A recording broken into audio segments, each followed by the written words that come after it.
Hey, good evening, everybody.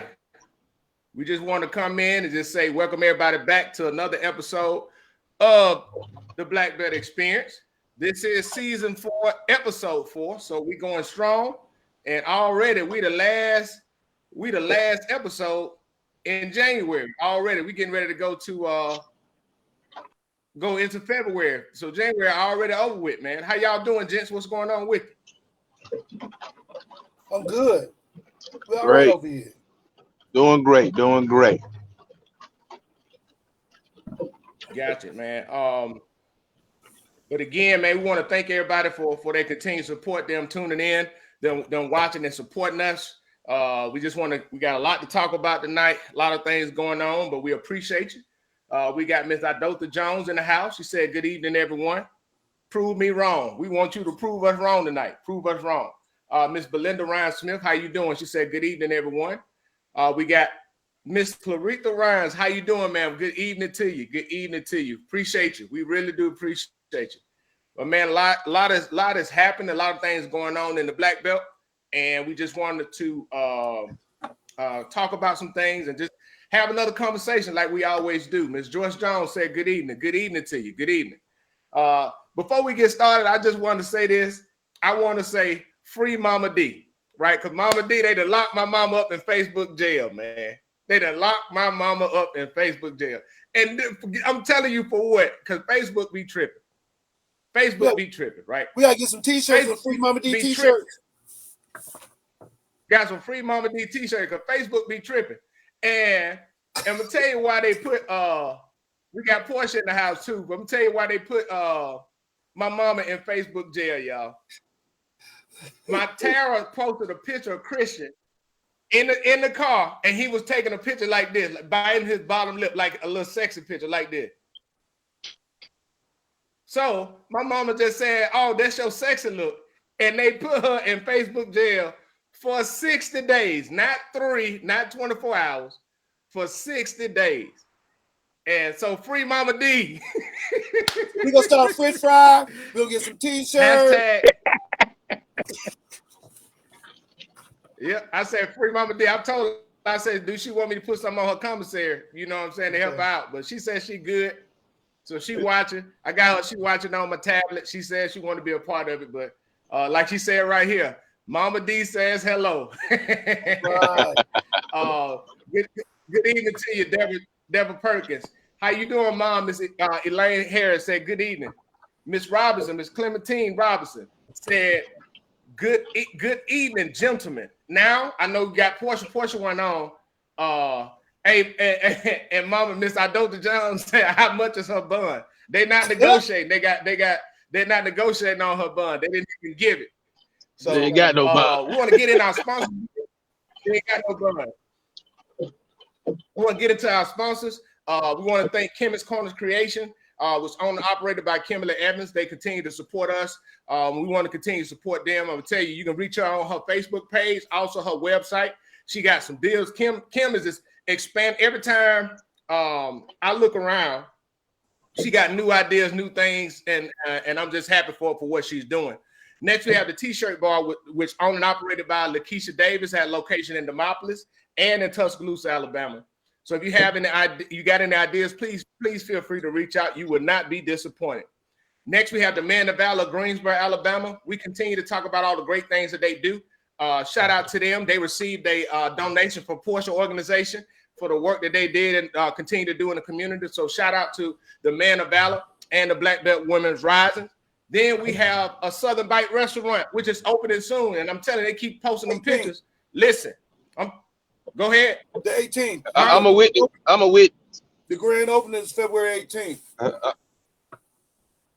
I'm a witness, Okay. Robert. I went by there the other day. She said, "How long you be in town?" I'm gonna hook you some up, and she did me some wings and fries, man. And them things was jumping, man. They were good. It's good. It's good. Okay, man. So The 18th. listen, it's Grand coming. opening. It's in Tuscaloosa. We'll make sure that we get the address so everybody know where to go and let them know that, hey, look, we got somebody from the Black Belt opening up a restaurant in Tuscaloosa, and go get some good food, good vibes.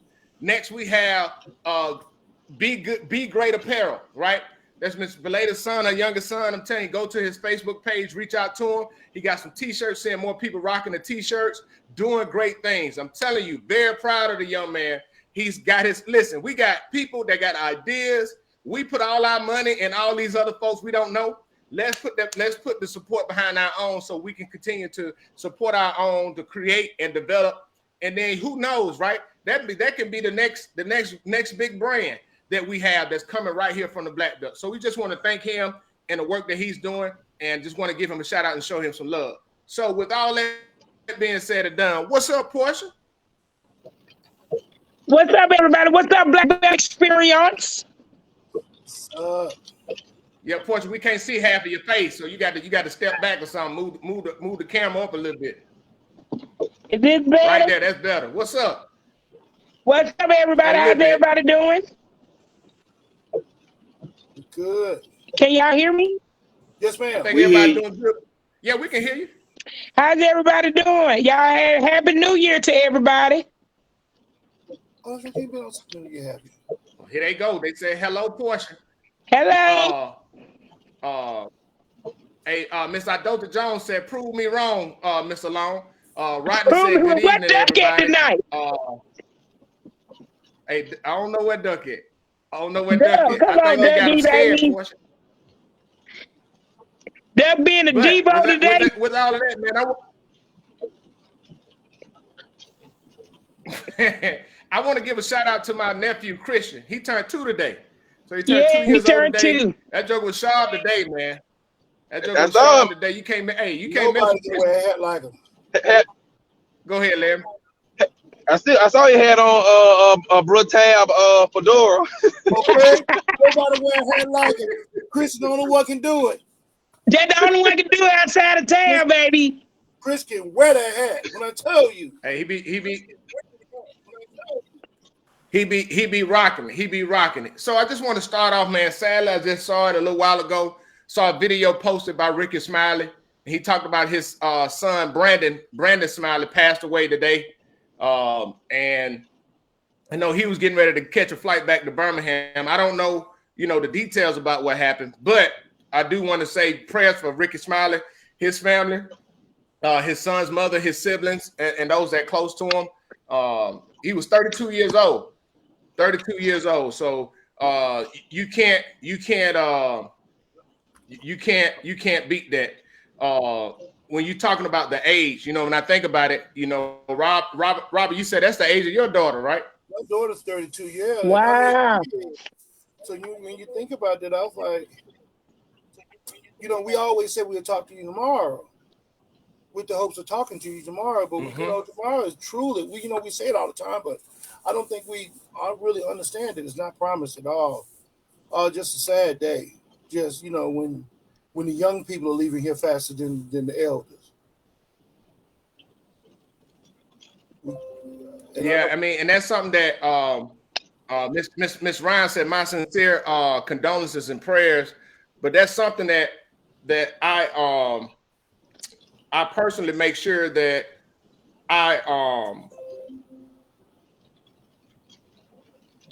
make sure that I'm deliberate about my interactions with people, especially my loved ones. And I don't take it for granted. And one thing I don't allow is my jobs or anything external to my home life to become a priority so much to where I don't get a chance to just say, hey, how you doing? Because what I don't want to do is we don't know the day nor the hour, and I don't want to be in a position where I'm carrying that guilt of, man, I wish I should have or I could have. Right. So I say all of that to say, don't take things for granted. Don't take relationships for granted for people. Make sure that we all check on and maximize those moments. But with all that being said and done, that's my New Year goal. That's my New Year goal. I want to turn it over to you. Is our guest here today? I guess. Yes. Okay. Yes. So, hey, everybody, I came on because, the guys are always bring the news to the Black Belt of Alabama in a commentary manner. And so I could not let them meet this beautiful young lady by the name of Jamila. Jamila, when we grew up, her name was J.B. Custard. Now she Jamila Matthews and is a boss. We grew up together in the Cedars. Her grandparents and my family, we cousins. We always say we cousins, distant cousins. They all went to Rock Chapel together. And I can remember her granddaddy sitting over there in the corner by my Uncle Gooden and over there at Rock Chapel. And so we all grew up together, and she has become a phenomenal woman. When I going back to speaking engagement, she had me to speak at Tuskegee University. Anytime that she has an opportunity to introduce people to the heart of the region in a positive way, she always reaches out and she always includes people. And she has something that I think that the world should know about it, and especially you guys' audience, her Boss Mom Enterprise. So I'm going to let her come on now. And gentlemen, and ladies in the audience, let's welcome Miss Jamila Matthews to the Black Belt Experience.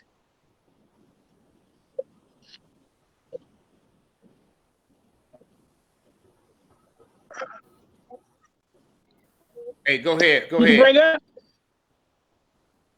Hey. It's connection.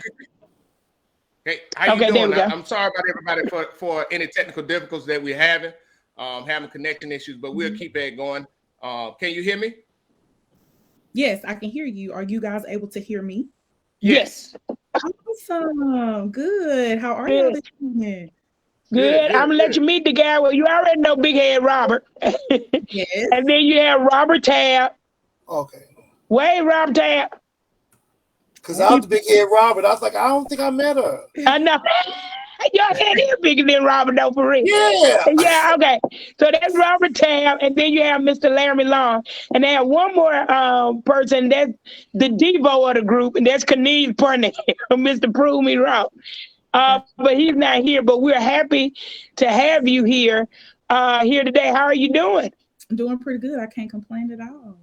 That's good. That's good. Well, we're going to jump right into the interview. Let people know who is JB.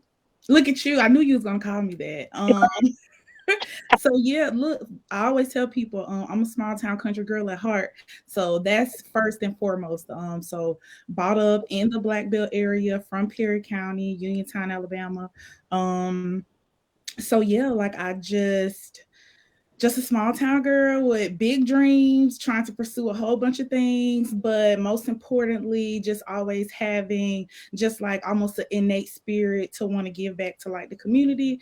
And so I feel like this is my way of doing that. So this is like what I'm called. This is my purpose. So this is what I'm going to do to be able to do that.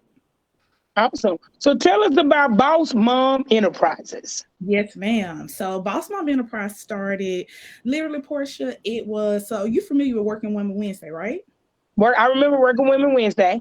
Yes. So I would literally like post on Facebook, not even every Wednesday, like some days you wake up feeling better than others, that's just anybody. So I wake up on a Wednesday, I'm like, okay, this one for all the real, boss women out there, we getting even though we don't feel like it, it's the middle of the week, we pushing through. So I would just drop little messages and tag like a whole bunch of women that I knew in it. Like, you got this, we can handle this, between you and God and, your tenacity, you got this. So that's literally, how it started, just from those small messages and those tags. So then I was like, okay, well, I want to call it something because I want to continue to be able to do this. And then on top of that, this was right around like 2020. So, this is like the height of COVID. I had just switched over from working in higher ed to working to an ed tech company. So, corporate America, working from home, having, a little extra time on my hands, but at the same time needing the extra income too. And plus I knew a couple of other moms who were doing, like the same thing. So I was like, okay, we can all connect with each other. Like if I know somebody who needs what you have, I'll tell them. And if you know somebody who needs whatever I'm doing, you share that with them. So that's literally how it started. So from there, I was like, okay, well, I can just help more than just a handful of women. I can help a whole bunch of women, and not just women, but small, like minority business owners, because there are men that I work with right now that some in which like small business owners that I have like partnerships with as far as like their graphics and things like that. So that's kind of like how Boss Mom Enterprise started. And then from that, I just started adding stuff to it. So like, for example, the scholarship program, doing the pop-up events, just whatever seems to, you know, catch my spirit. I was like, okay, yes, I'm gonna do it. Let's try it.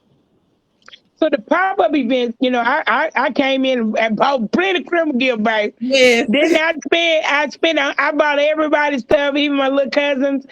Tell us about that idea and how you were able to get people from there, people that wasn't from there, to come to Uniontown, the forgotten place, to do something like that and also make it a successful event.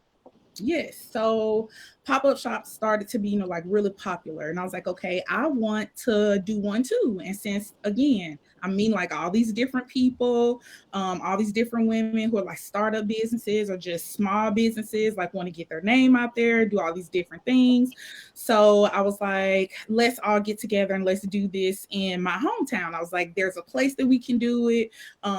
It can be rented out. Because again, this is like coming like on the downside of COVID now. I'm like, you know, people really want to get out now, shop, do that type of stuff. So just reached out to a couple of people, and also pull from the Boss Mom Enterprise membership. So I extended that to them first. I was like, hey, listen, going to my small town.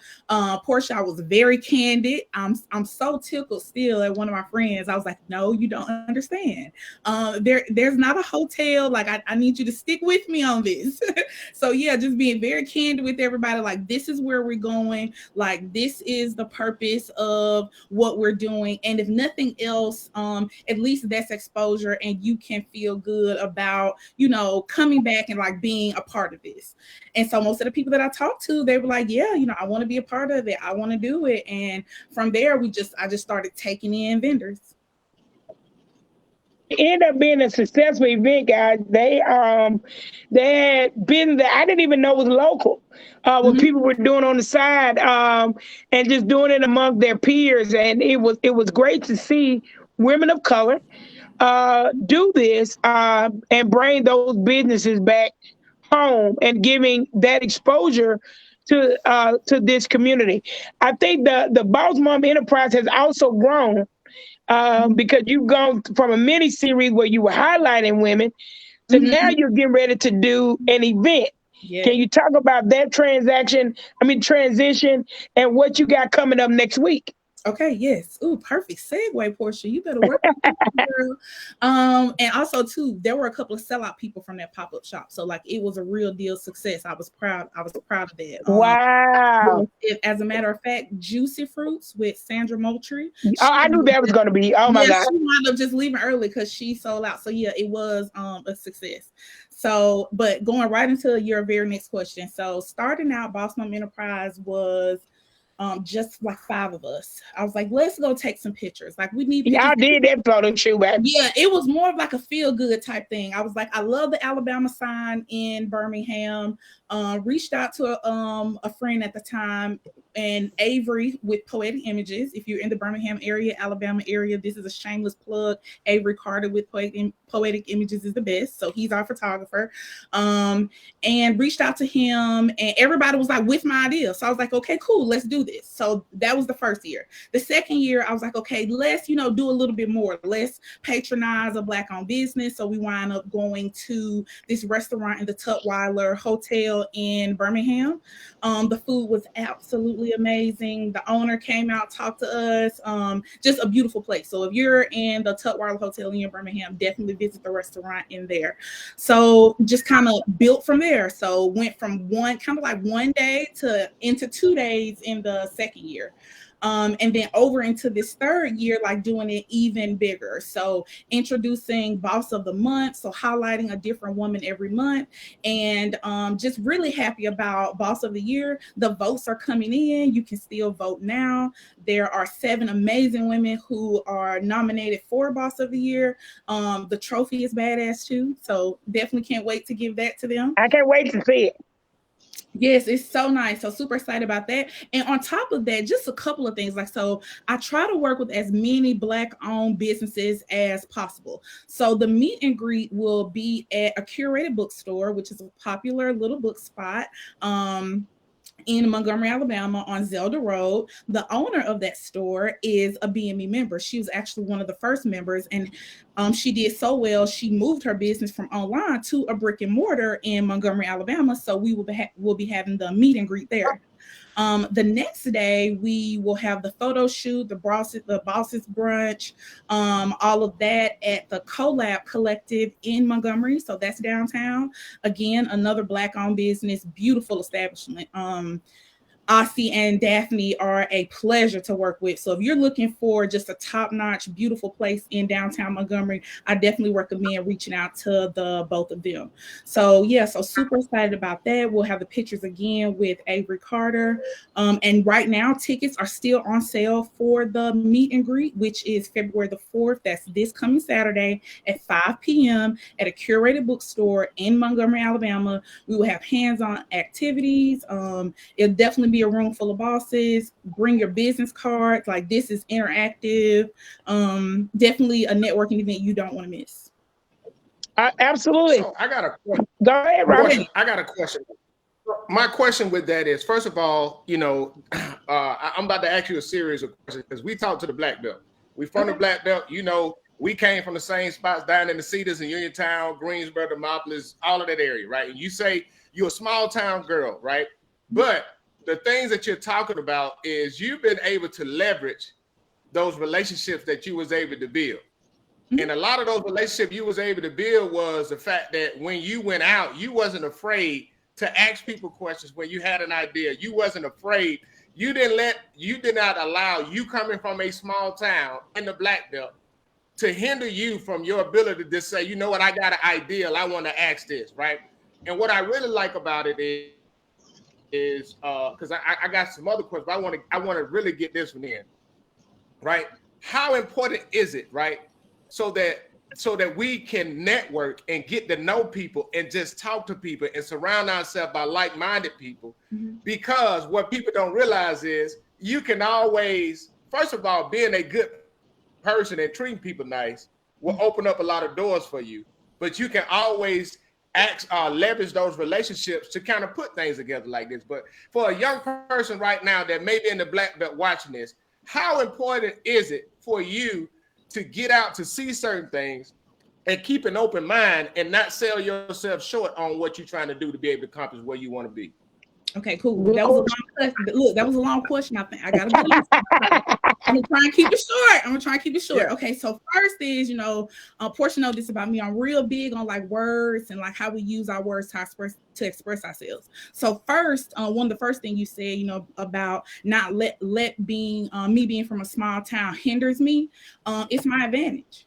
So just in that thinking alone, like being from a small town, being from a small community, like that is my advantage because I do have like that sense of just a different perspective on what community means and my place in the world. So like what I do as a person and where I'm grounded at in the world, no matter where I am, I feel like that perspective spills over into how I feel about the community. And plus, I wouldn't be where I am today if it wasn't for people who helped me and for the people who helped them to be able to help me. So I feel like it's a continuous, like you have to continuously be able to move that cycle along of helping each other. And sometimes our people, we struggle with that. Like if I know it, I ain't finna give it to you for free. It ain't enough out there for all of us, but and that's one of the things that I strongly talk about with Boss Mom Enterprise is I want to share the knowledge. I don't want to keep it all for me. So what I know, I want to share it with you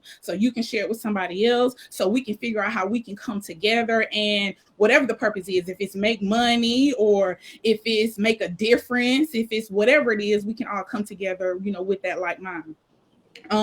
Also too, I will say it took me a while to kind of get to the place to be able to understand what networking really meant.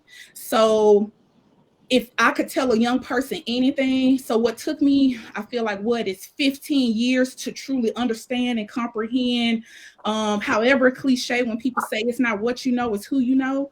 That goes a long way, just in different ways, just depending on, like the setting. So I would say to a young person, don't doubt the power of connections and networks, and make sure that no matter what, whether you're in the room or not, that your name holds weight.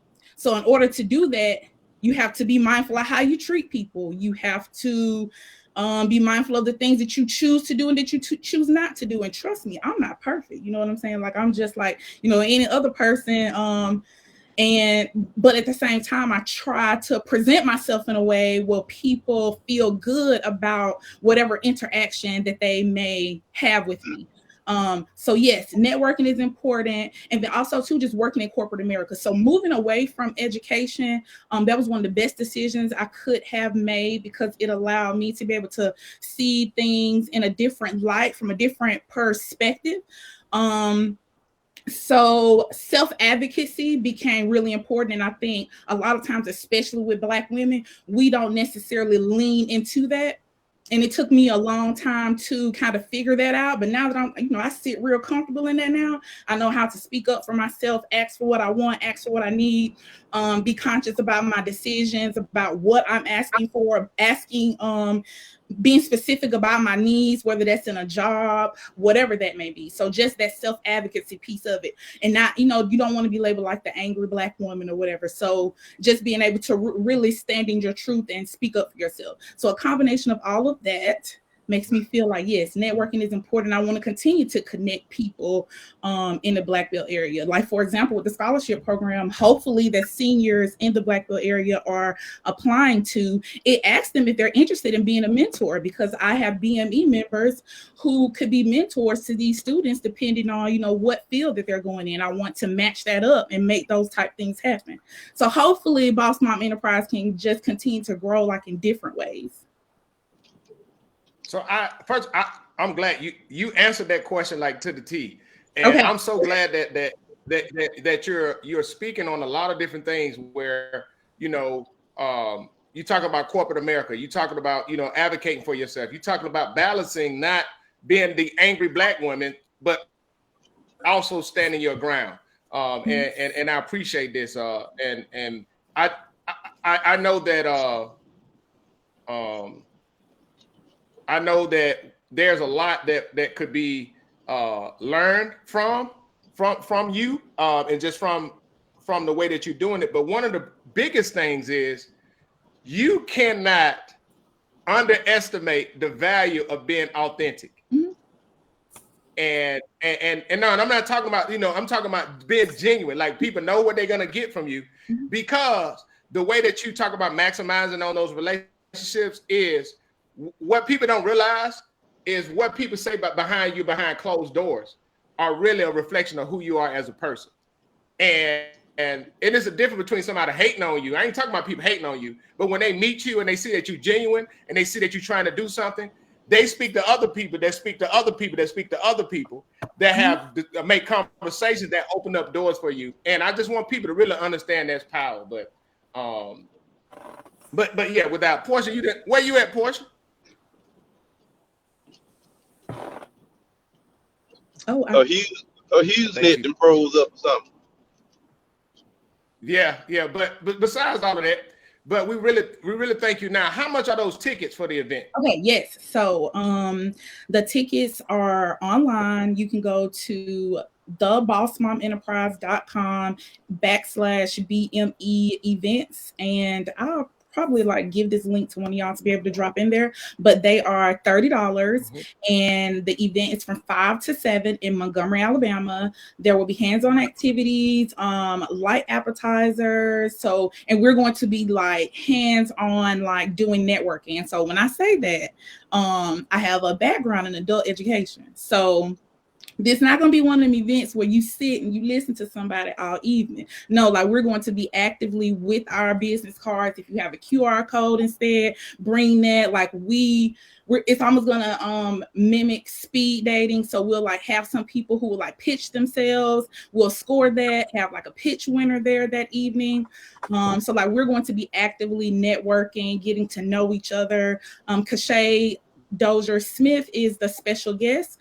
She's the CEO of the Rural Health. So she will be joining us. And then we also have a featured vendor who is from the Montgomery area, Miss DeVita with Sparkle and Grace. So she'll have some of her selective items there as well. And then the most important part of all of this is everything that I do for Boss Mom Enterprise, this event included, a portion of the proceeds will go directly to the BME Scholarship Fund. So yes, please buy the tickets. There's also an opportunity to be a sponsor.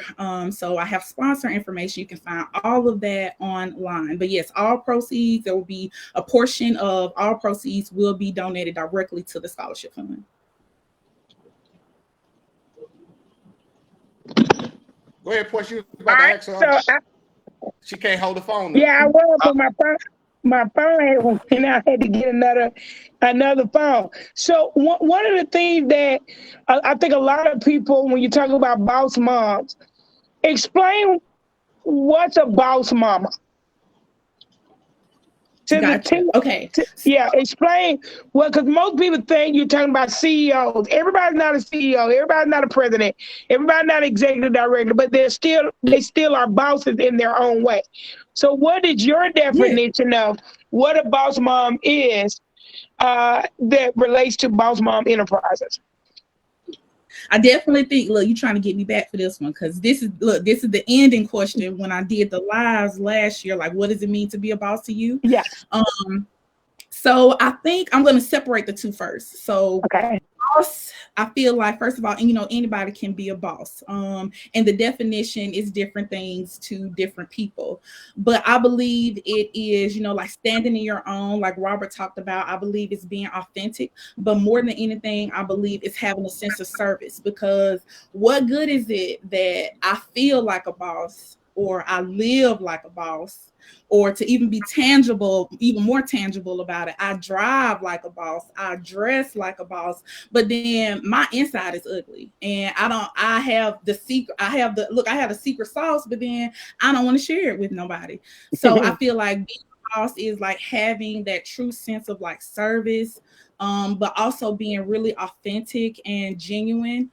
Wanting to help others, but then also knowing that you can be yourself, 100% yourself, and still be able to set a good example. So you can be a boss mom, you can be a boss dad, you can be a boss babe, you can be a mini boss. Because we have some kids, some teenagers out there who are like doing their things, who are learning and doing things that I wish I knew at that age. So I believe it's a demeanor. I believe it is a mentality, it's a mindset. It's how you handle yourself, how you carry yourself, how you be about your business. Portia, hold on. I'm glad you said that about a boss dad, right? Because when you hear boss mom, right, and I'm not knocking it, because there's a lot of things that are here we out go there for women empowerment. No, listen, here we go. I'm stating facts. I'm just joking about women empowerment. No, but listen, I'm just saying I like the fact that you're talking about empowerment, just an empowerment piece, sharing information so people can get the information to grow. And that is so important in our community, because if you think about it, prior to, when we as a community, when we had, that's what we're really going on. That sharing of information, that networking, that coming together.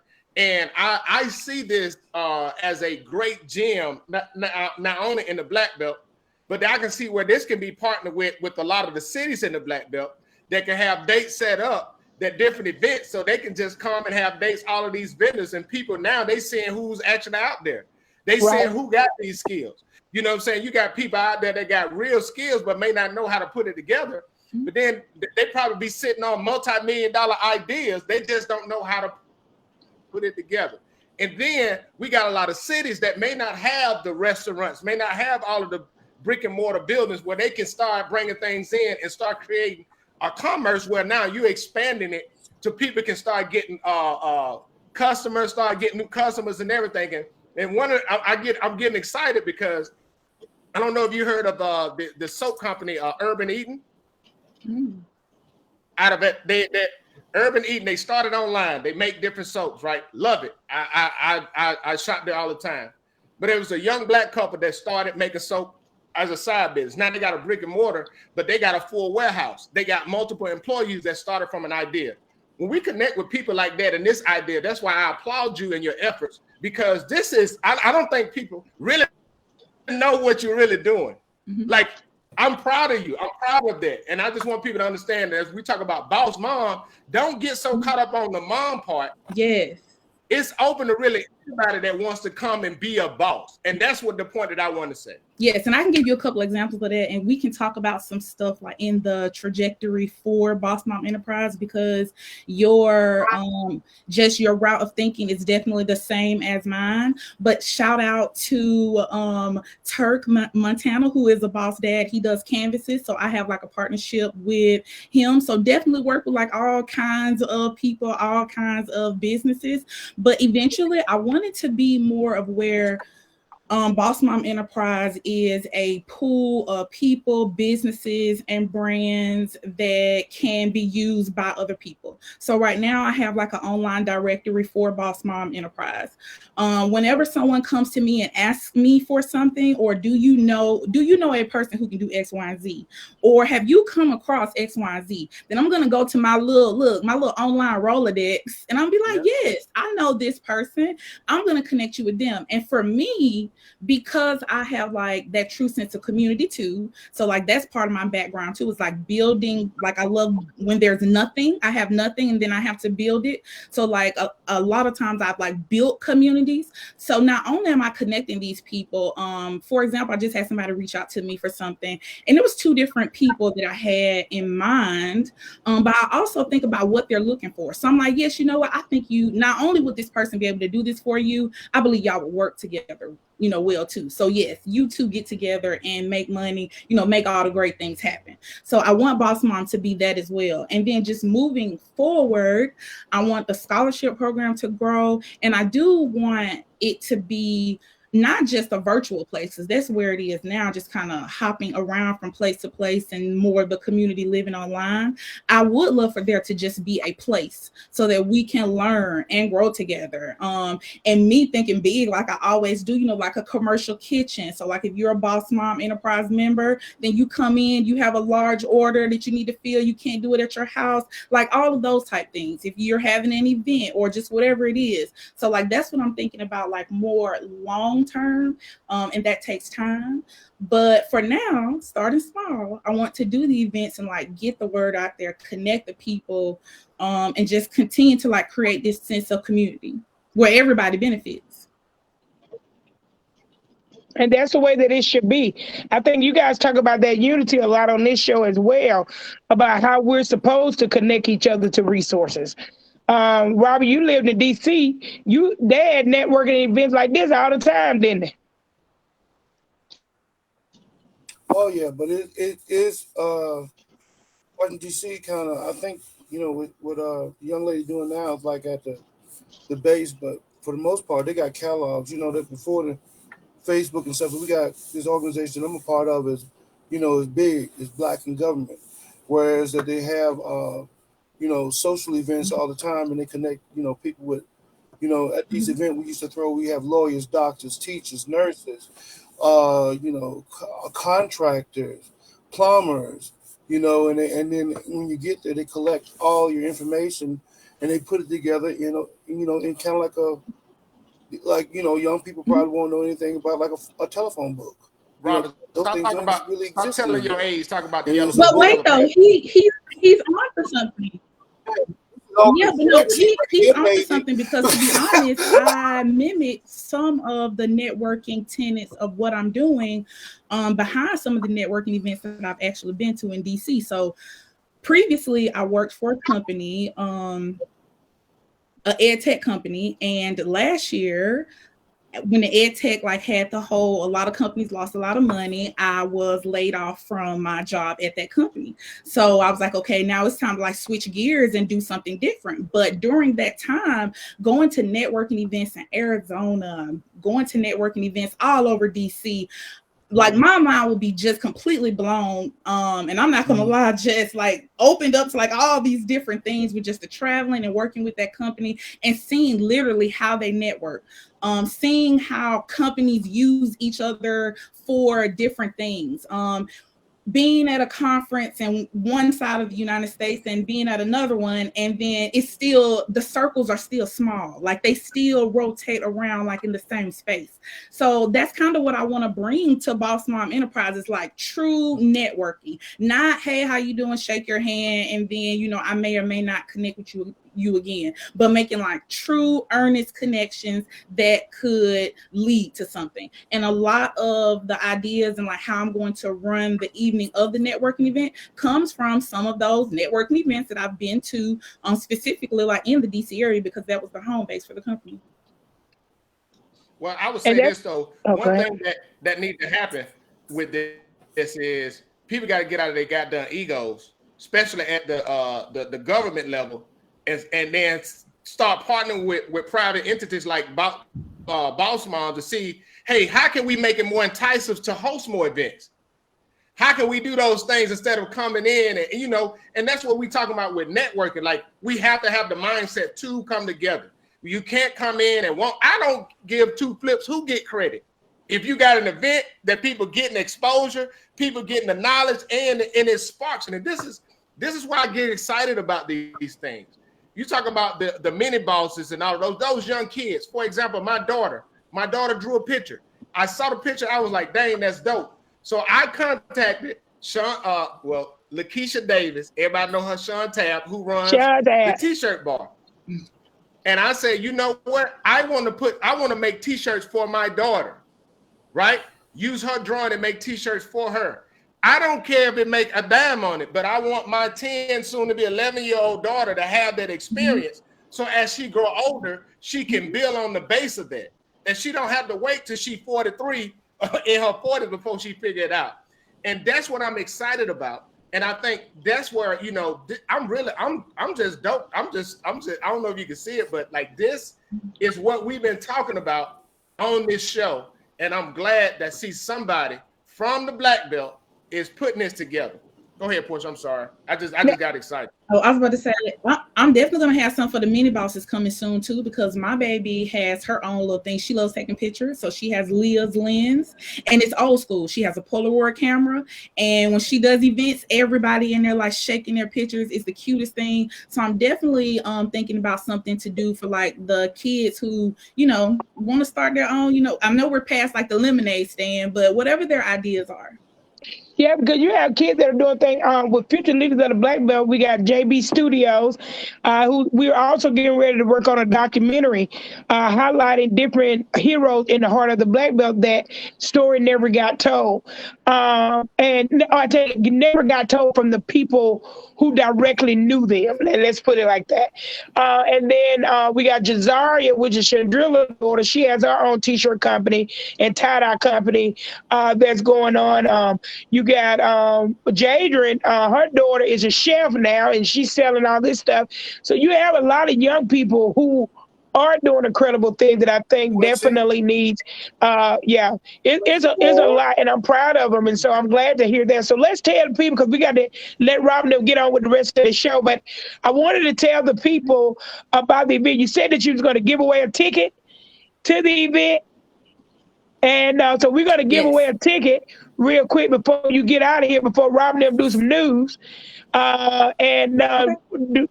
Do you guys want them to guess between what number? Yeah, we're gonna say we got right now. I see about 42 people online right now. So you can pick a number between 1 and 45. I say 1 and 45. Okay. Only if you can come to the event.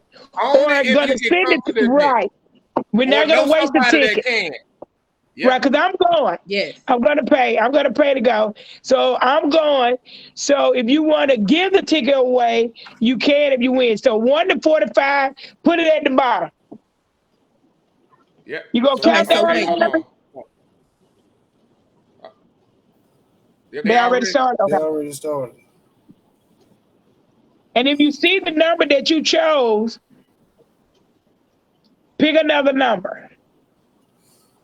Yep. So we got a few, but I want people to see. I got 1 through 4 that I haven't. That 5 that just popped up. That ain't the number. I'm gonna press it on here. The folks will swear you cheat. Oh yeah, they get mad. Especially Robert. They get mad. Especially Robert Tab. When I tell you, I get upset about that. All in my feelings. We're not. I just about to say, especially Robert Tab. All right, we're gonna stop at 10. Count down, Larry. Yeah. 9, 8, 7, 6, 5, 4, 3, 2, 1. The lucky winner number. All right, here we go. What is it? All right, 22. Do we got? Did somebody pick 22? Somebody have a 23. Somebody has 23. We got 23. No, hey, look, Robert wanted to be right on, Lizzie. You know, Robert wanted to be right on, baby. Okay. Hey, 43. Almost don't count. That what Brandon said. Did somebody have 43? I thought I I saw. didn't see it. I see 40. 31. We do this every time. I'm gonna keep doing it. Did somebody have 31? The 22 again. We don't have 22. 37. That's Mayor Roselle. That was his first one, Mayor Roselle. All right. Shout out to Mayor Roselle. Johnny, you can pick me up. That way I ain't got to drive. Look at that. No, this ain't. Look at Poise trying to find a way out. Okay, so can you just have that person who is that Jonathan? Just send over your name to info@thebossmomenterprise.com. So that's info@thebossmomenterprise.com. I was telling Rob if he could type that. That's the mayor of Akron, Alabama. Okay. Yes. So we'll hope to see you there. But yes, just send an email to that email address and I will make sure you have your ticket. Got it. So it's there. I just put it up there. Thank you so much. How can people find you on social media? Yes. So bossmomenterprise.com. And that's MOM. So bossmomenterprise.com on Facebook and on Instagram, but you can go to the website and find everything there. So, and that's thebossmomenterprise.com. So you can find membership, information about the scholarship, tickets, everything. Well, thank you so much. We really appreciate you coming on. I know Portia reached out and it's just great information. I'm proud of what you're doing. And like what you said though, like being from a small town is definitely an advantage. Yes, it's because you have people that I had soldiers, honestly, that went to the same high school, graduated in the same class, and didn't even know that other person existed because they had like 400 people in their graduating class. And I was like, and everywhere I go is an upgrade. Well, other people from big cities, they go to like where I'm at right now, Watertown. They were like, "Oh man, ain't nothing to do here." I'm like, "Man, it's." Well, they got a mall. They got all right with me. They got Walmart, Sam's, Target. Shoot, I'm good to go. So, thank you. Anybody else had any questions for her before she go? Thank y'all so much. You're so welcome, and we would definitely see you Saturday. Yes. Larry, Wait to see you. I just had a comment. Larry, you need to come. You can find your wife. I actually be going back to school, going back to Richmond, Virginia. So I'll be leaving Friday, going back to Richmond. So I apologize. It was a joke. But I would have came, just to support if I was in town. But I just wanted to just talk about how that age come with wisdom. But that is not true. Wisdom is not how much you know; it's what you do with what you know. And she's a wise young lady because she have the knowledge and is willing to share with other people. So I just wanted to just kill that myth that wisdom comes with age. It's not how much you know, it's what you do with what you know. So continue to be wise, continue to share, and iron most definitely sharpens iron. Thank you so much. Excellent Thank point. all of you. Thank you so much, JB. Sorry the communication was off. I was running yesterday. So we appreciate you coming on the show. Thank you guys for allowing her to come and allowing me to come on and join you guys on Sunday. Before the ladies get out of here, I just want to hear y'all talk about the chief of police in Selma being on administrative paid leave. All right then, guys. I'll see you guys later. We'll talk to you later. Hey, all right. I tell you, man, that's a crazy thing. Portia, but for those that don't know, Portia, can you go ahead on and talk a little bit about that? I think she got off. But the chief of police in Selma, Alabama, I don't know if you guys saw the post. Did y'all see that post? I did. The chief of police in Selma, Alabama was placed on administrative leave, and the interim police chief, Tommy Reese, who was serving at the state level, in the capacity at the state level, was named the interim chief. From the information, what I gathered was that he didn't return to his post after the tornado came fast enough, and that caused some ruckus. But for me, that just didn't make any sense. It seemed like it's a little bit more to that, if I'm not mistaken. So I read something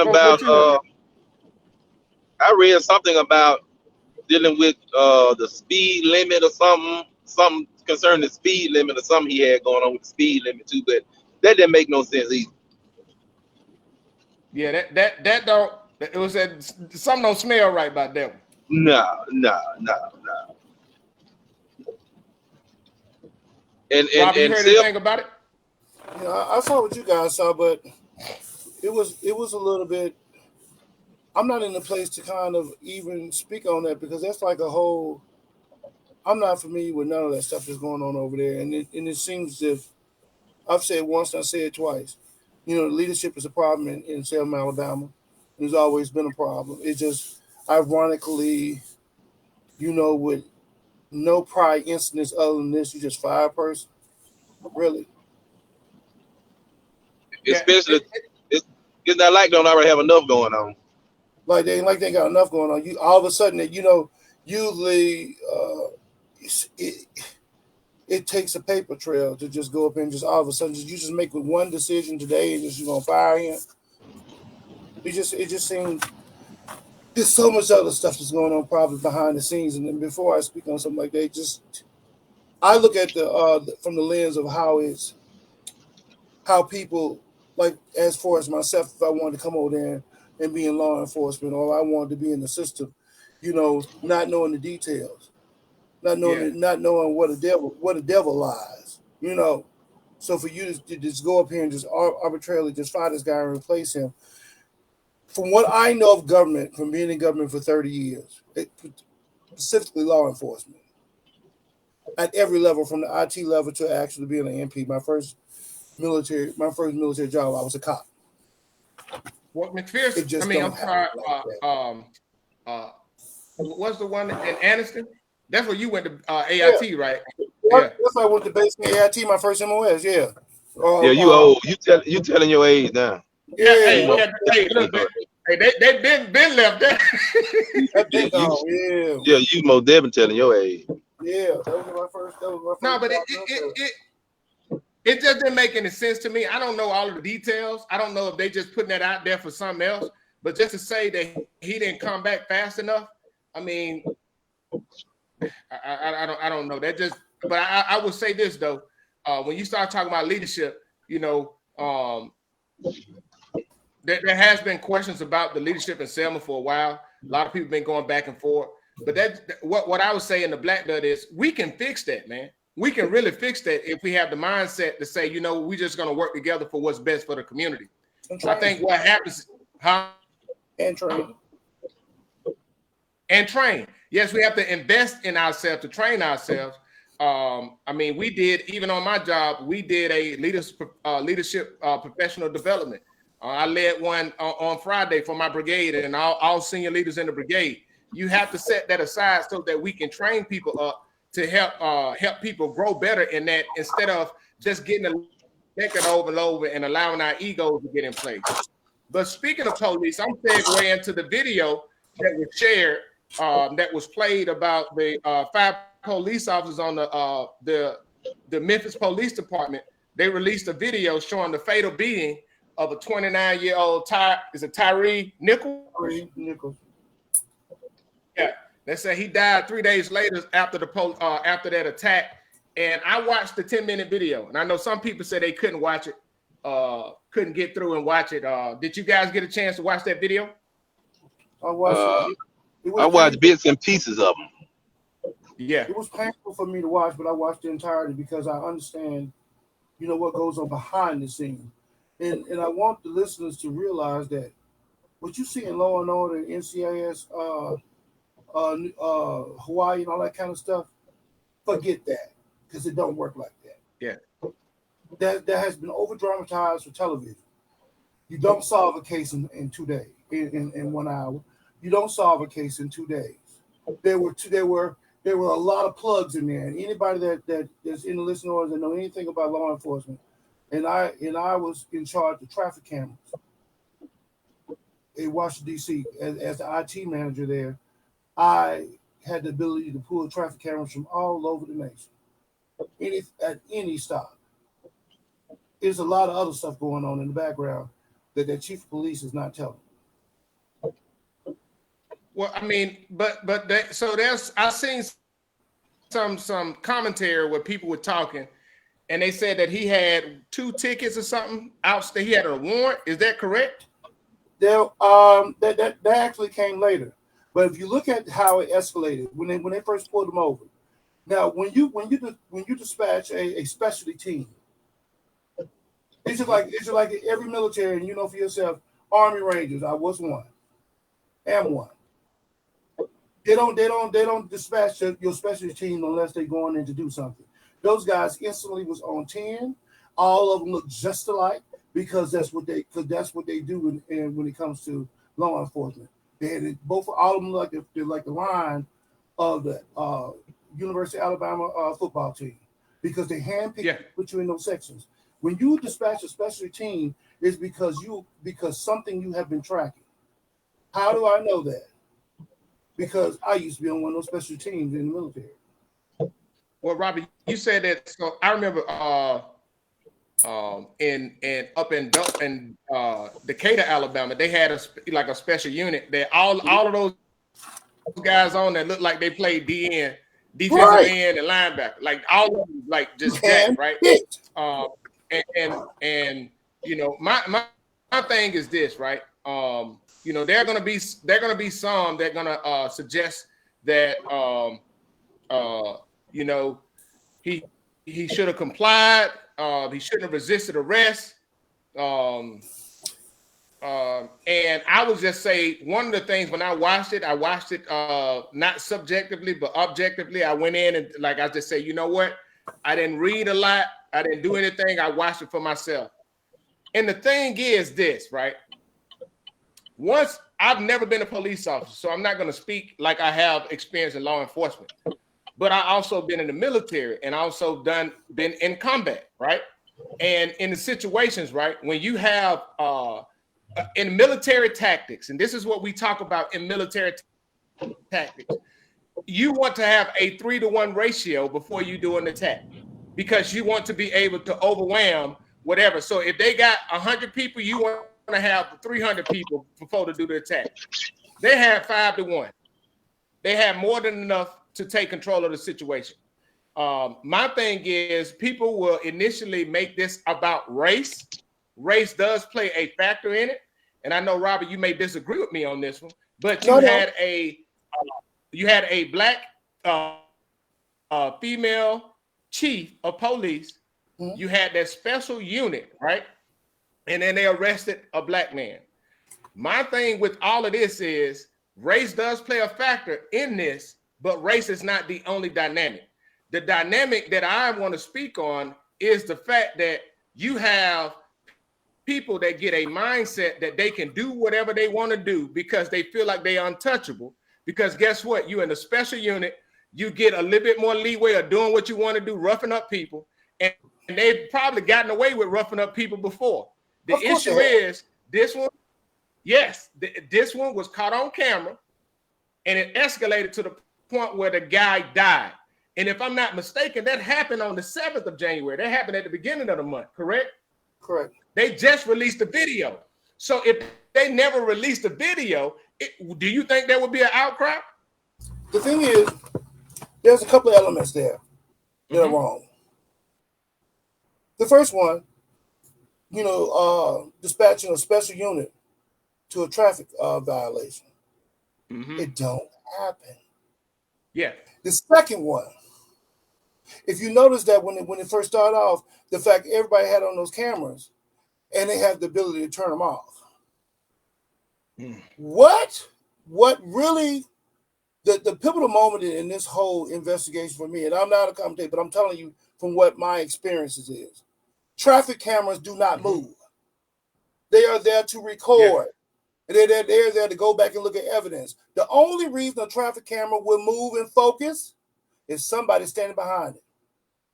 In every city, there's probably, when I was doing this many years ago, like 6 to 1,000 people. Washington, D.C. at one time had the more traffic cameras. It was a room about 2 times the size of my house and people sitting there. But you can't pay enough people to monitor every street, every camera, because there are thousands of cameras. It's like looking for a needle in a haystack. When you dispatch a special unit, and when they was talking in the background or where they was going and what direction he ran in, somebody ran over there and got in front of that camera. What I think happened, and when you talk about racism does play a role in this, but not at that level. As a ex-law enforcement personnel, they train us and teach us that when you go into those neighborhoods where we are predominantly there, to use extreme force. If race did not play an issue in this, Black lives would never matter in the first place. So yes, race do play a role. Just because you got a Black police chief, just because you have a Black captain, does not take away the fact that race plays a role, because it's done at a higher echelon. Facts. I know it personally because I've seen it. But Robert, though, my issue with that is, I'm not disagreeing that race doesn't play a role, but my issue with this is when we automatically go to that, there are some people that are going to see it and just be like, boom, it's a racial issue. My point that I'm saying is, if these jokers knew that they would be held accountable for their actions and not continuously get a pass to exercise these destructive behaviors and exhibit those over exhibit the use of force and not be held accountable for it, I'm telling you, people will be more or less likely to do that. But that's what they was trained to do. They doing exactly what they was trained to do. Every organization has a brute force team. They were trained to do that. Robert, they got away from this. Go ahead. No, I'm not disagreeing with you on that. I understand it. What I'm saying is this: in the Army, they train us to do when we was deployed. They train us how to use the escalation of force. Right. We had rules of engagement in a combat zone. Right. Where our lives, we are in a war-torn country. Just say right now, I'm in Ukraine. Right, I couldn't just go and just shoot somebody just because and not know that I would be held accountable for this. Do you think that what I'm saying with the police department, when you're talking about law enforcement, that's the big issue. They know that overall they're not going to be held accountable. But the same way people in the military, there are people in the military right now at Leavenworth locked up for things that they did over there. But that's the issue. But let's go back to your example. You wasn't trained to do that because you was in combat. But you think the Rangers had the same mission you got? The Rangers is a specialty force. But and I understand that, right? It's Rangers locked up right now for that action. Absolutely, it's Rangers locked up right now. That's my Absolutely. point. Yes, you know in training. But but overall, as law enforcement across, overall in America, we know at law enforcement agencies have not historically been held accountable for their excessive use of force.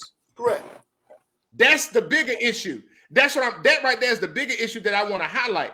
Yes, race played a role because you said you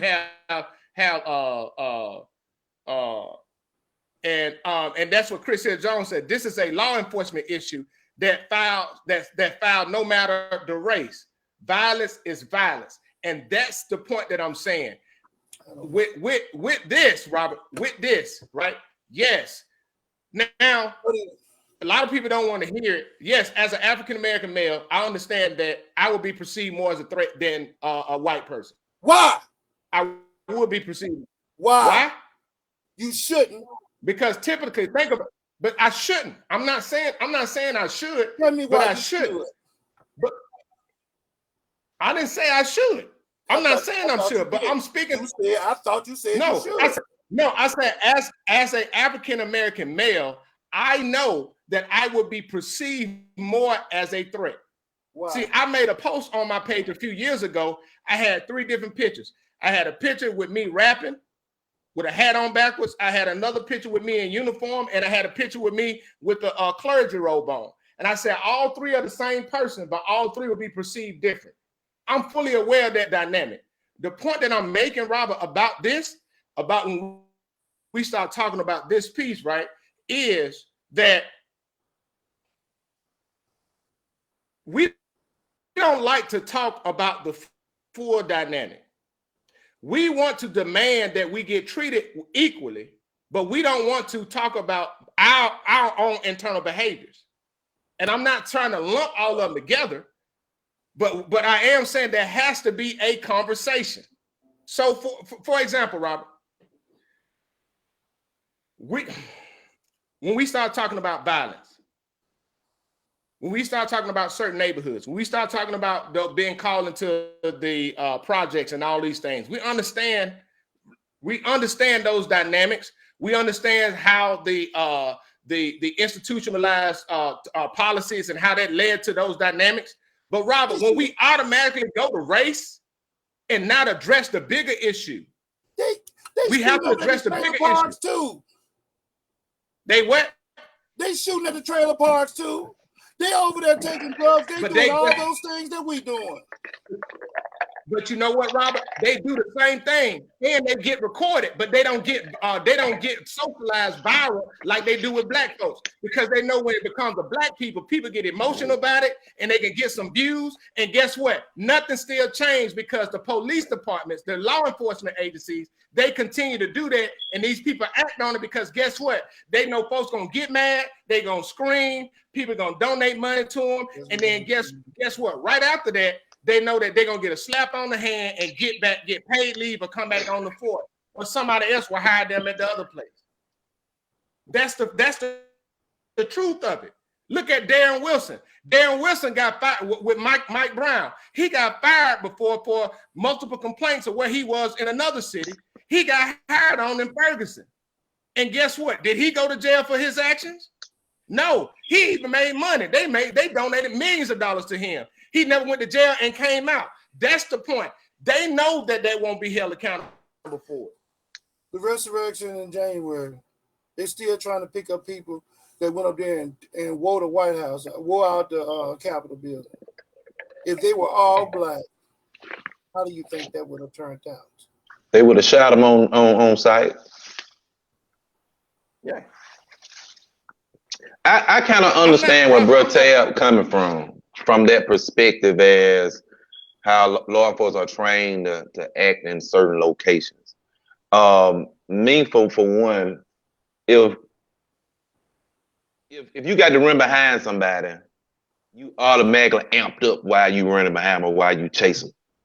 I mean, you already there when you get there, and it's kind of hard for a lot of people to come, not excusing their actions, but within that, when somebody is running, you really don't know what they got on them. So you already, in that, better them than not me sort of kind of mode. That's why, I try to tell my kids, when the police pull you, don't ask no questions. Just sit there, see what they want. Don't argue. Don't say what you're trying to do. See what the issue is. Don't say, and then go forward. Don't cause a situation where it will over escalate. But and I understand. They snatched him out the car. They did, but now I didn't see all the videos. I didn't see all the videos, but I did. When he was outside the car. But somebody said they saw one to where they tried to pull him over, but he wouldn't pull over and he kept going. I didn't see that video. He didn't put no flashers on or, trying to get to a safe spot. He just kept going like he was trying to elude. You know what I'm saying? I didn't see that particular video, though. Let me give you a perspective. And I'm going to give you an example with my perspective. And this ain't came out because somebody said in the comments a lot more to it, because it is. They were so amped and escalated from the time that this started.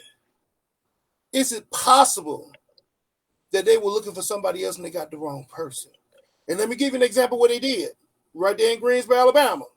Remember that young lady remember the murder at the bank? And they went to that young lady's house and pulled that little girl and put her ass, I'm sorry, not ass. I put her in jail over there at the county. And the whole time she said she did not do it.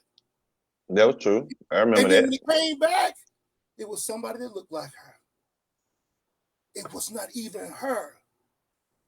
Because of the way that they approached the situation, they approached aggressively. From the door, is it possible that they could have made a mistake? And the reason I say that, because when that traffic camera moved, somebody's behind it. It takes a minute when you're in a room full of traffic cameras, and every corner in the bad neighborhood got cameras. In order for that camera to pivot and move and zoom in, somebody moved that camera. Facts, because I used to be the one to move it. So that means that person was already ready looking for somebody. Is it possible they could have got the wrong person? Yeah, it's possible. And I'm not disagreeing with it. My point is this, Robert, that whole specialty group that they quote unquote disbanded, that whole group was them jokers been gaslighting folks for a long time, but ain't nobody said nothing about it. Because that's what they were told to do. They were told to do it, and they was not held accountable for them using excessive force. That's the issue that I'm speaking on. Because they thought it was their job. Yeah, but listen, okay, you got 5-1, right? You got 5-1. The way that they was punching that dude, the way they was punching him in the face, the way that they was doing that's not trying to subdue. The dude came, one guy said, move. I'm about to hit him with the, what you call it? The baton. Yeah. But he's begging for his mama. My point is, but the ambulance still, right there at the end of the day, 27 minutes, the ambulance sat there. I counted it because I watched it and I looked at it with an analytical eye. 27 minutes, and he didn't get not any medical care. None. So would he got it if he was white? Yep. I believe so. I don't believe they would have handled him. You believe so? Even with the black police officer, he would have got it if he was white. Of course they would. Every time on the military base, I pulled somebody over, and it was a white kid that gave, and I gave a ticket. Then the admiral came back and they punished my butt for it. I said, "Well, you don't pull him over." I said, "Why? He was speeding." But what I'm saying is that I don't agree with that. And I'm telling you why I say I don't agree with that, right? Because these guys were doing it to everybody. They just weren't targeting white people or black people to beat them up. Them guys were beating everybody up. Okay, well, give me an example. That wasn't the first time. No, that was not the first time. And when we make a statement like that, like the black people are the only ones that are being beat up and targeted. Hispanic. That's not true. Robert, let's be honest. White people are too. Poor white people. Let's be honest about this now. On the business side, black folks treat white folks different than they treat black people. Just on a business professional side. We could be rude. We could be rude to one another. But somebody white come in, how you doing, sir, man? We would be polite. We'd be gentle with them. Demopolis. But with somebody black, we automatically more aggressive toward our own, in in life. It's never the same. It's never the same type of now. If somebody white come at them sideways, then they may get at them. But you could just be black and walk in the store. They have attitude. Like what you doing in the store? Larry, what would be different if it was 5 white officers that did the same thing? People would be enraged. Well, matter be out. I ain't heard nothing about Black Lives Matter. I ain't heard them say nothing yet. I hadn't heard Al Sharpton said that. You're right. It would be a different story when somebody white kill us. Why? Because we've come so because history. That's why. Yeah, I would say history got to play in it, but history for a black person to kill another black person, it's like that's natural. But when somebody white do it or white police, that's something that we just not gonna go with because black folk kill each other every day. We go on our lives. Ain't nobody marching. You don't see. And Portia said, and this is the point that I'm trying to make. Portia said, if we focus on the issue and not race, you will see the difference in justice. See, that's the point that I'm talking about. Even within the issue, look at the issue and not the race. Still within that, when white police do that, they don't get terminated the next day. When I tell you this kid went to get, they're on leave without pay. They have to do an investigation. All this type of stuff. This kid that went over here to this church in South Carolina and shot everybody in this church and drove an hour and a half back to his house. The police picked him up and stopped at Burger King, gave him a sandwich before they took him to prison. Facts. Do we know? And okay, I'm gonna ask you on that. No, that is a true. That's a true statement, right? But who picked them up, Robert? Who picked them up? The black cop. Black cop didn't pick Dylan. They didn't pick Dylan Moses up. The black police didn't pick him up. When you talk about Dylan Moses in South Carolina, it wasn't the black. It wasn't the black police that picked him up too. It was white and black. Robert. Where they was in that area in South Carolina, when you go back and look that up, he was surrounded by white cops. They stopped and took him to goddamn Burger King before he went in, and they took him in, right? When the issue that I'm saying with this one is when we solely automatically go to the race issue, we don't even talk about what the real issue is. And the real issue is these police departments, law enforcement continue to exhibit this type of behavior because they know by and large they will not be held accountable for their excessive actions. Yes, it is different. It is different, but they know it's a lot of white folks get killed by police too, get attacked by police too. Okay, well, give me some of them. And they still get them some of them. Okay, I'm gonna ask you this question. I cannot give you some of them right off the top of my head, right? You give a lot of, you know why? Because they're the only ones that go viral. Statistically speaking, but listen, statistically speaking, Zimmerman right here, more whites are killed by black. Boy. Huh? Zimmerman became a millionaire from killing a black boy. You know why? You know why he became a millionaire? The why doesn't matter. No, but we have to talk about it. You can't just say, right? You cannot just say Zimmerman became a millionaire for killing a black boy and not discuss the why. The same way you can't say the why is because people donated to support him. The same way people donated to support Darren Wilson. They donated that.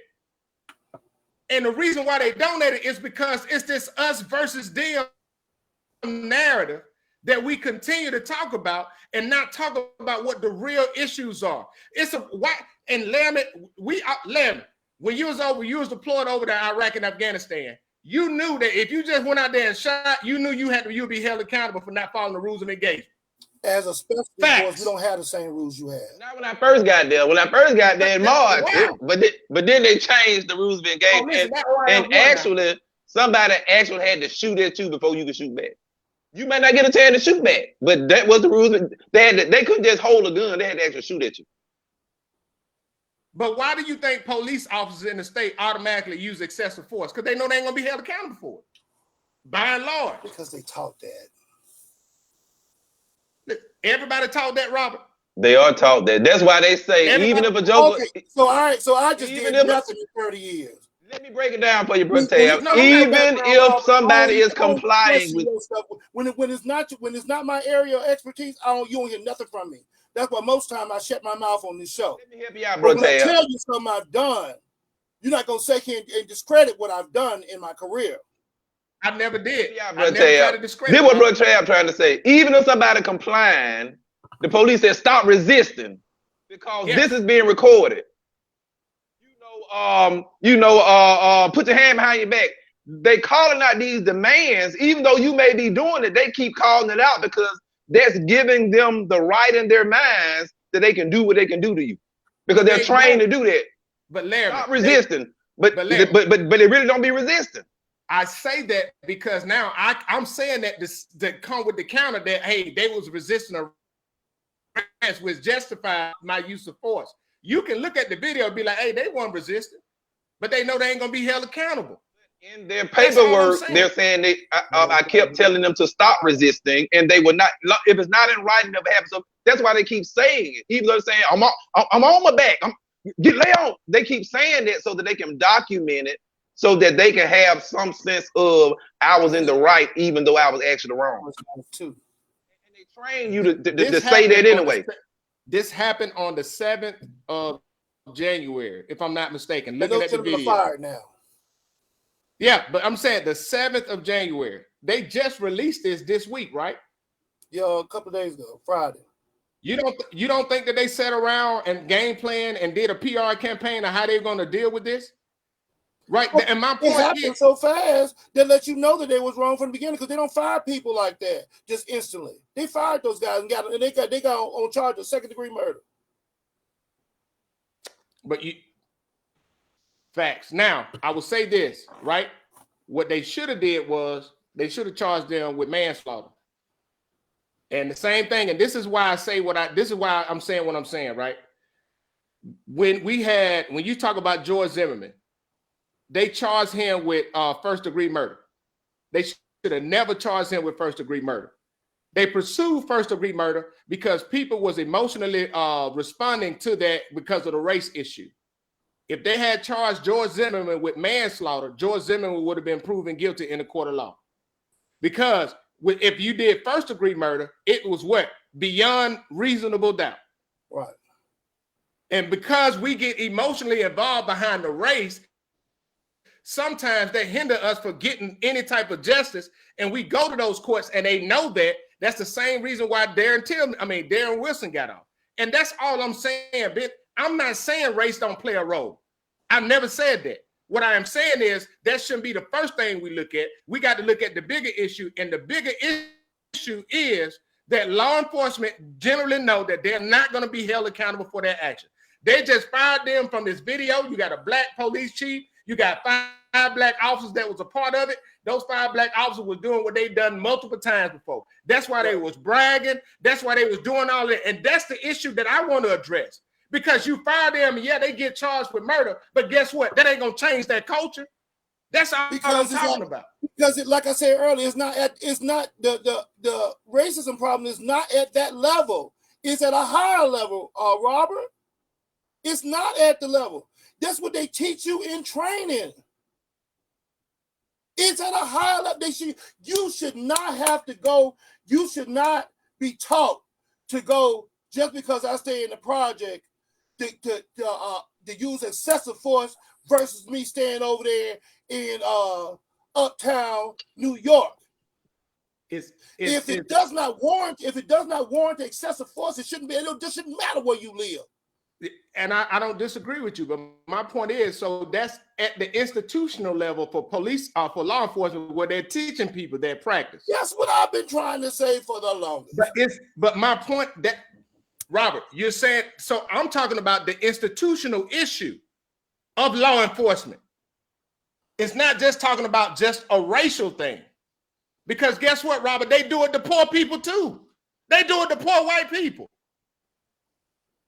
They do it when you don't have where blacks at. When you go to Northern Alabama, where those poor white people, quote unquote, poor white trash, and you have those Hispanics, guess what? They go and pick on them the same way they pick on these black people. And that's my point about it. It's not just about race, because when you got, it's really about poor people and race. And the issue, bigger overarching issue is law enforcement know that they can get away with it, because guess what? They use those buzzwords. Larry said, hey, you're resisting arrest just to justify me hitting you in the back of the head and knocking you out. And I control the paperwork so we can control the narrative. And we know how it works when we want to get in. We can talk about, hey, man, this is what we're going to say. The reason why they fired them is because of the PR look of it. My issue is they fired from everybody and they can clap, but that doesn't change the bigger issue. And that's all I'm talking about. That right there is all I'm talking about. And I'm glad I got your blood pressure up tonight, Rob, because I knew it was going.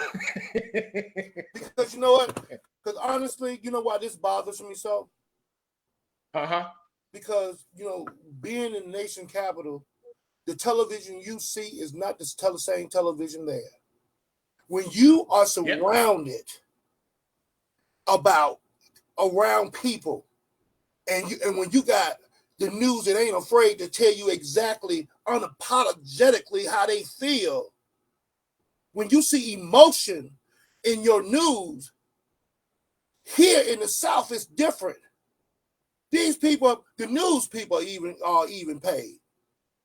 They report things how K.I. want to report it, or whoever.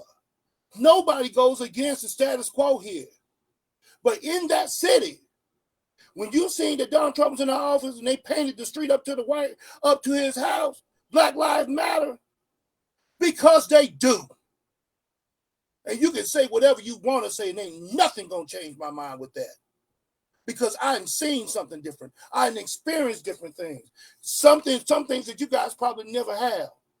So when I say it, when you hear me passionate about something, when I saw that traffic camera move, I said, why is that traffic camera moving? Nobody else would have normally done that because you guys ain't had that background.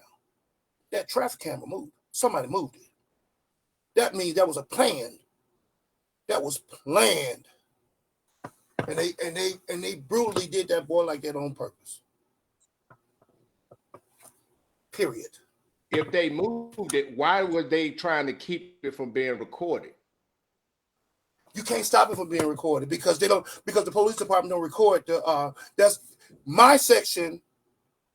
They don't have any controls. The only camera they got control of is the one that's on their body. And they start turning them off.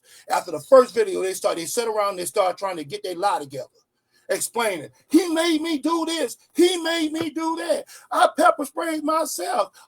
They was trying to get their story together. You seen cameras starting to go off. I said, why is these body cams going off? Why? Because you know what? Or they turn their back to you. I know how cops work. My whole career, I've been around them. If I didn't work in the capacity, I worked right there with them. And I got 100 awards over there on that wall to show you that I did. I know what I'm talking about. So, Larry. Chris Hill Jones said it's about classism. Those at the top love to us at one another. I just pulled it up about the caste system, the chart. Because you were saying how poor white people, white people with land and stuff like that, they are ahead of the chart. You know, they got different classes of white people. You know, if you're white and not homeowners, then you down below them. You're not really, with the elite. So you can get some of the stuff, can happen to you. But because you white, you still get some privileges, but you don't get all the privileges.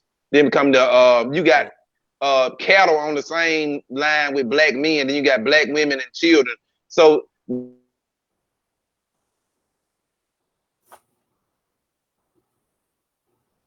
something happened. Larry in slow motion. He'll pop back in here. Yeah, but yeah, he paused. But the class system, Robert, and that's the point that I'm really talking about, right? Because so many times when we quick to say race, right? That's why when we start talking about improving our economic base, that's when we start talking about giving people maximizing the resources and the opportunities we have.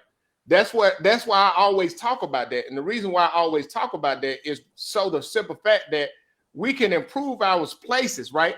Because at the end of the day, you have a black police chief, you have all black males, right? We can put black people in place, but that doesn't automatically change those things because it's a systematic thing that's perpetuated by a system. And if we make it solely about one thing and not really talk about what the real agenda is behind the system, then that's where the problem lies. For example, I was talking to my mama, and it's funny how we say white collar crimes, right? He's like, it's funny how we say white collar crimes, and we say the term white collar crimes to use that as a means to say rich people crimes. Right. Yeah, but we coined those terms, and it's this lady that was released out of prison in the state of Alabama. I'm gonna find it. I'm gonna share it on the Black Belt Experience page. She was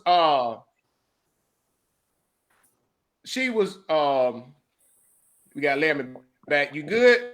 Yeah, man. It said my network was interrupted. I guess they ain't want me saying stuff that they ain't want me to say, so they interrupted my connection. Hey, you know what, Larry? It's because you black, so they made sure your network was cut off. Go ahead. The one that should have cut off with me.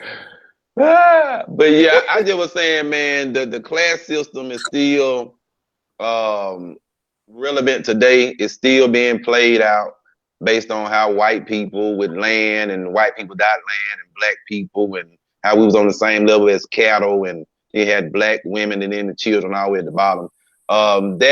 That racial caste system is still in play today, whether we want to believe it or not.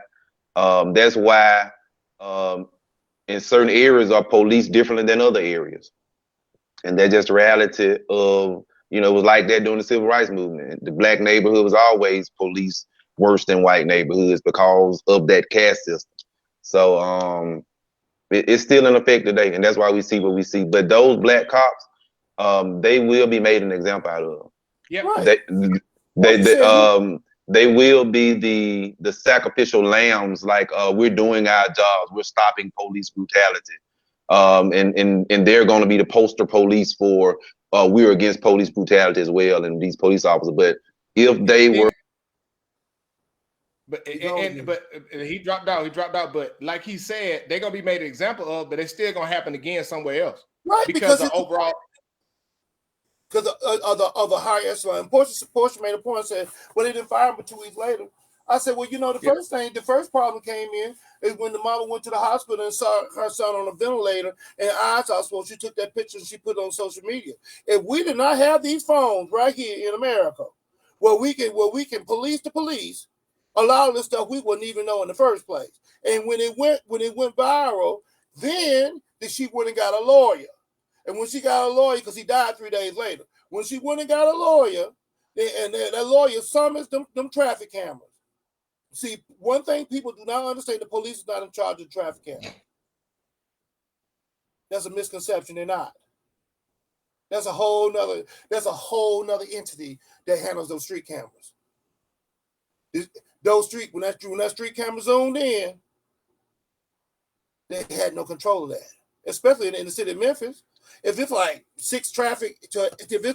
on an average of 6 traffic cameras to every 1,000 people in the city, and depending on crime, they put them in the rough neighborhoods.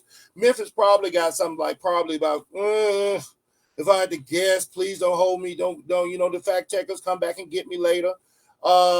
Maybe 20,000 traffic cameras, displaced all around the city or something. I would just say 20, maybe 20, 30. To order to man those traffic cameras, somebody got to be in front of all those computer screens and watch them at the same time. That would take a lot of people. Law enforcement is already understaffed. Law enforcement is already stretched, just like the education system also too. They're understaffed. They got them around here. You got a 6-year-old kid shooting the parents, and the answer is the teacher bring a gun to school. That's crazy. But that's a whole nother segment we ain't even getting to yet. But nevertheless, there's a systemic problem, but it's beyond the level of the actual precinct. This is much higher than that. But my point with that is, and Duck said, he just said it should never be about race. When you make it about race, you miss the bigger picture and you're not helping with the problem. My point with this is just this, right? There's a lot of things that we can use race to be an excuse. Race is an explanation for a lot of things that we have in our lives, right? Yes, things aren't fair. Things have not been fair. Yes, it has been historically been harder for Black people to just have equal rights. My granddaddy said, Robert, you got to be a super brother to just be average, right? And yes, I could sit around and be like, that's not fair. That's not fair. I should have the same, and I should this, and I should that. The reality is, in America, if you got money, you have a lot more options and a lot more say-so, right? Your race play a role. Money don't exempt you from a lot of things, because guess what? You can have a lot of money, then they will start to look at race, right? But what my point is, what are we doing at our level to make things better, to change our situations? Because a lot of people use race as an excuse or a justification for them not to better their situation. And Robin, this is separate from the police incident. I'm talking about overall, because guess what? Look at the Black Belt as a whole, even from a political standpoint. And from a political standpoint, Black people have been running the Black Belt in political positions for the last 20 to 30 years. At the center level. Right? At the center of it. But what has been who's been running for the last 30 years at the high echelon? Republican. Okay, Robert, the Democrats been getting resources that been those same elected leaders at the county level, right? And we've had some at the state level that got key position. We had the last two Bobby Singleton then been elected as the minority whip, whatever, minority leader, Democratic minority leader. We didn't have Black people, man. We keep talking about, and this is the thing that pissed me off. When we start talking about Democrats and Republicans, the Republicans are the ones getting the money to the people that need it. But the reason why they don't give money to the Black Belt, because they can't trust the people in the leadership to get them the money to do what they say they're going to do with it. Because half of these done cities that ran by Black Democrats ain't even got clear audits that going back that the people can't even get the resources available.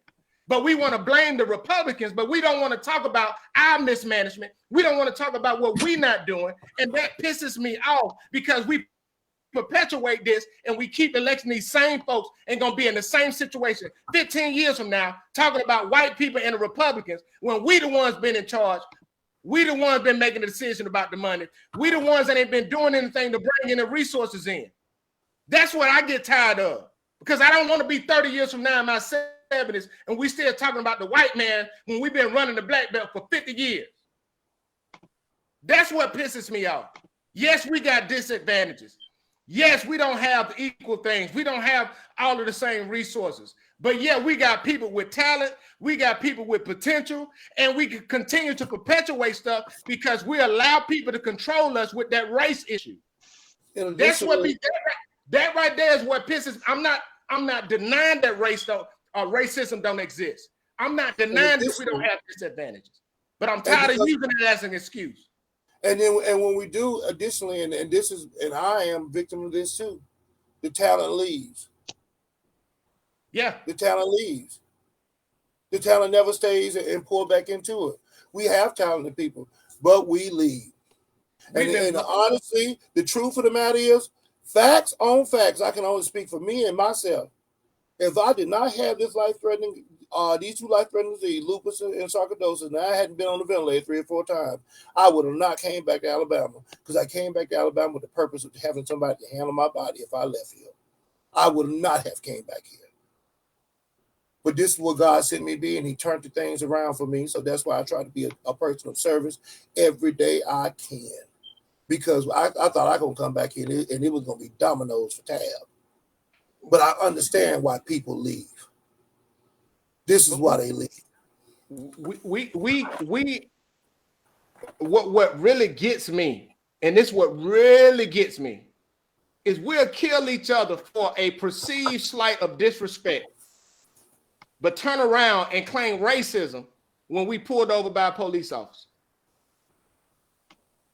I agree. But somebody, and that's, but we don't never want to address that side. And that's the point I'm talking about. We're not going to heal holistically until we're able to have those type of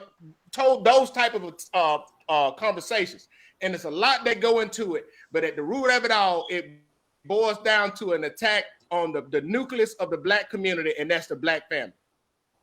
And I know, Laramie, I know you've been advocating for it, Robert, you've been talking about it, but that's the type of stuff that I'm talking about, man. Like it's so much, like the young lady came on tonight, man. Do you know? I remember.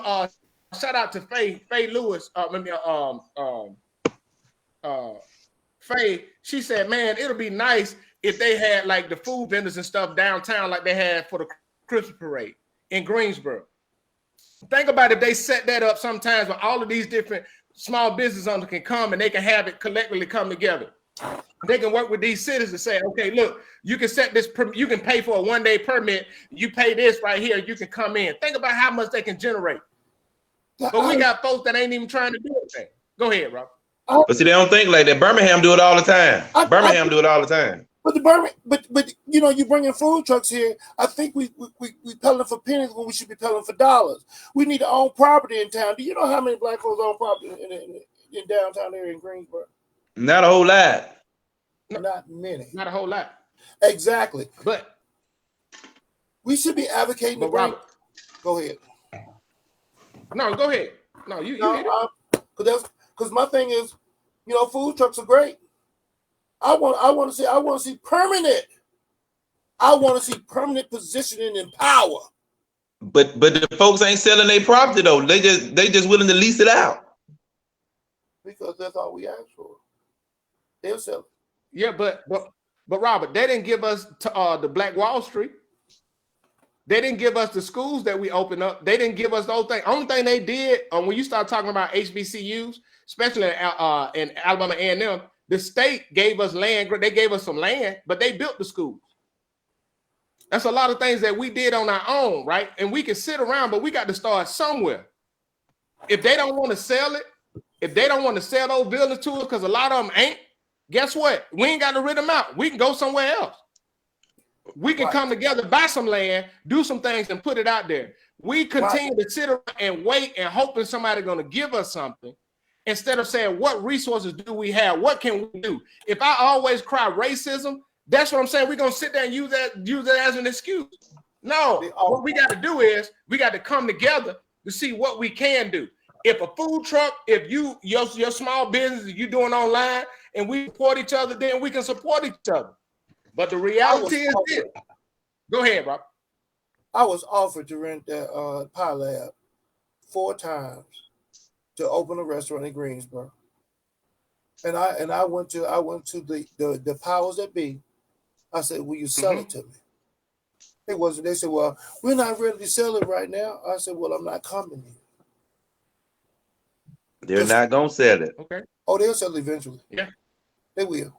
Their kids or somebody might sell it that don't plan on coming back to Greensboro. The Poplars is the prime example. Because when everybody downtown was hot when I was in high school. But now when everybody started moving out here on 80 and everybody left downtown Demopolis, guess what they're doing now? They selling. But this is my issue with Black people. Like Robert, you said we had our own. You had Black Wall Street, you had Black doctors, Black attorneys, Black stores, and we wanted to be equal with a whole nother race, and we gave up what we had to be equal, and we still not equal. We already had everything, but we want equal, and we still not equal. We're still not accepted in society as a color of people. So we were willing to give up what we had so we can be like somebody else, but we can't be like nobody else. We're going to be who God created us to be. So that's my man. And we talked about it in class last night, and we don't want to really, talk about that, from a realistic perspective.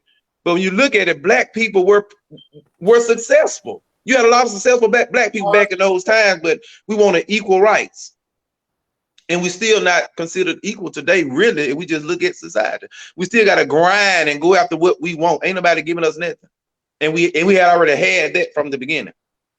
And we gave it up to sit at the table that would not even wanted it. My mistake. But Larry, what we talked about, what we talked about in Selma, we talked about last week. Them folks gonna come and want to buy, and they gonna be like, yeah, it got destroyed. Let me go. They gonna sell it. My mistake. When I first moved here, because I knew nothing about Uniontown. Nothing. Everything I knew about Uniontown was a track club, and that was a kid, and they shot at me a couple of times, and I said, well, I ain't going back. But if I had to do a do-over, I would have moved there. Let me tell you why. Because just because Greensboro ain't selling no land don't mean that you can't get no land nowhere else. If all those businesses, all the businesses, ethnic business, go and buy land in Uniontown or buy stuff in Uniontown, then we create our own table. But we don't have to sit at nobody else's. But Rob, we got to get rid of our egos, man. That's the problem. I mean, I'm just saying that right there is the biggest problem. And I got it. The main problem. We got to get rid of our egos.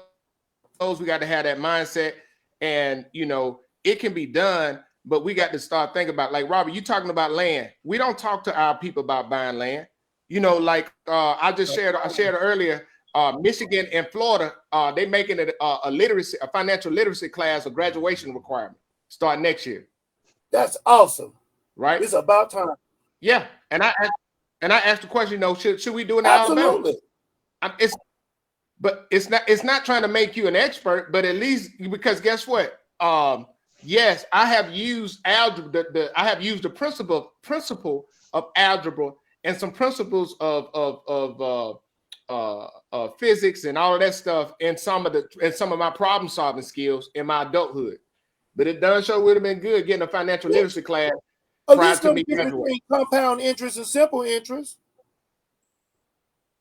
That people will understand that, hey, if I'm 18 years old and I don't have anything, and if I go to work and I can work and I can get some and I can put a little something on the side, by the time I'm 40, 45 years old, I got a nice little nest egg because of compound interest and understand how that works. You see what I'm saying? And that's the type of things I'm talking about long term. And a lot of the things we talk about, I just want people to understand that, we can be our own worst enemies.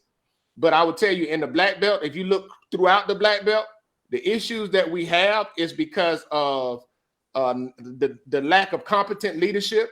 Shout out to we got a new wave of leadership that's been making a tremendous impact in cities throughout the Black Belt. They've been doing things, bringing positive change, and it don't take that long when you got people that have the heart to help the community. I just want to thank everybody, man, for really rocking with us tonight. And Robert, I appreciate it, man, because these type of the conversation has to be had, like for real. And I just don't want people to get emotional, because think about this. This is what they know about Black folks, right? They know they're gonna get up, get emotional, and after about 3 weeks, you ain't gonna hear nothing else from them. We gone. I'm example. We about the most forgiving people in the whole wide world. No, it ain't about being forgiven. We just don't follow through. For the same point, look at Greensboro. Everybody was in an uproar about the expanding the city limit right after the election. You heard anything else about that? Mm-hmm. Did anybody bring it up at a city council meeting? Well, they stopped you from going. They changed out. They put parameters in place, and these people that putting parameters in place the same color me and you. Oh, for Laramie and you and Laramie. Mm-hmm. I think the only chocolate ones on the panel is you and Duck. No, but it's that's the point that I'm saying. We just got to follow through. And not only follow through, but be able to have these conversations. Because guess what? A lot of stuff we got to police ourselves up on and bring the change that we seek, and stop looking at other people to come in to be our savior. So Speaking of that, what y'all got going on this week? Duck said he'll be back next weekend. Miss Robinson said, Pernell, ain't it time to show your face? You've been on vacation a couple weeks now. So they getting at you, Duck. They getting at you. What you got going on this week, Robert? Well, you know, before the show, I was telling you, I guess since we've been so dramatic, let me give you a little quick story about me and my psychiatrist. And they gave me medicine on Friday. I almost took me out of here. I was almost close to glory. I just got back around here today. So I gotta talk with my psychiatrist tomorrow and say, I'm not taking this anymore. I'm going back to the prescription weed, please. Thank you. And amen. It was too strong for me. Prescription cannabis. Yeah, that's right. Because you can't say weed. Yeah. It's cannabis. Because cannabis go over a little bit better. But they, for y'all out there that with these mental health issues, because I've been out there trying to kind of, because lately I've been want to stay at 10 when I should be at 2. So I researched me a psychiatrist, and I went and got one, and I ain't been right since I've been going to her. So and they gave me medicine on Friday. I said I came home and I watched the show, the little taping and stuff, and I was like, man, I'm gonna take this right now. 7:00. 7:30, I was gone, and I ain't come back. I ain't come back around to this morning. I thought I was gonna be like Duck and not be on the show tonight, because when I tell you, I don't take them pills, man. Don't take them pills. What they gave me, I'm saying, you want these or you want them in the trash? Because I ain't taking another one. Because don't take them joker, man. Hey, you walk around like a zombie. You walk around like a zombie. I couldn't do nothing. I ain't leave the house. I just took a bath in 2 days. I smell like old okra. That boy said, old okra. Boy, I tell you. So that's what I had going on this week.